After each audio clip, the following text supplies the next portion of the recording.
இவங்க எல்லாரும் சிக்கிக்கிட்டு இருக்கிறது பக்திக்குள்ள இல்ல, சடங்குகளுக்குள்ள.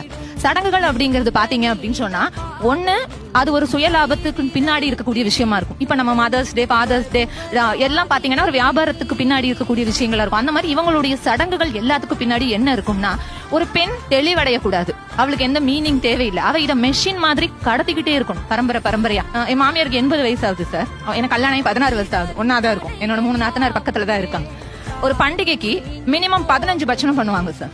சமையல் மட்டுமே பாத்தீங்கன்னா ஒரு விருந்து மாதிரி இருக்கும். ஒரு கட்டத்துல நமக்கு அது என்ன ஆயிடும் அப்படின்னு சொன்னா, ஏன் நம்மளால இவ்வளவு சாப்பிட முடியாம இவ்வளவு பண்றோம் அப்படிங்கிற ஒரு தாட் ப்ராசஸ் நம்ம நகர்றோம் இல்லையா.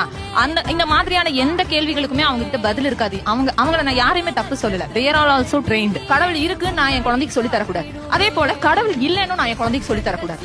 கடவுள் அப்படிங்கறது ஒரு பர்சனல் எக்ஸ்பீரியன்ஸ், எனக்கு உணர்ந்தா தான் அது இருக்கு. அதே மாதிரி என் குழந்தையும் உணர்ந்தா இருக்கு. என் குழந்தை கடவுள் இல்லைன்னு உணர்ந்தாலும் அதுவும் கரெக்ட்.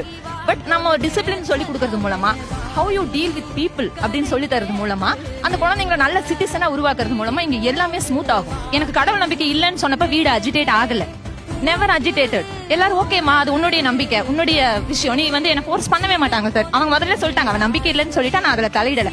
பட் அந்த வீட்டுல பாரம்பரியமா நடக்கிற ஒரு விஷயத்த நான் மறுத்தேன்னா அது அஜிடேட் ஆகும்.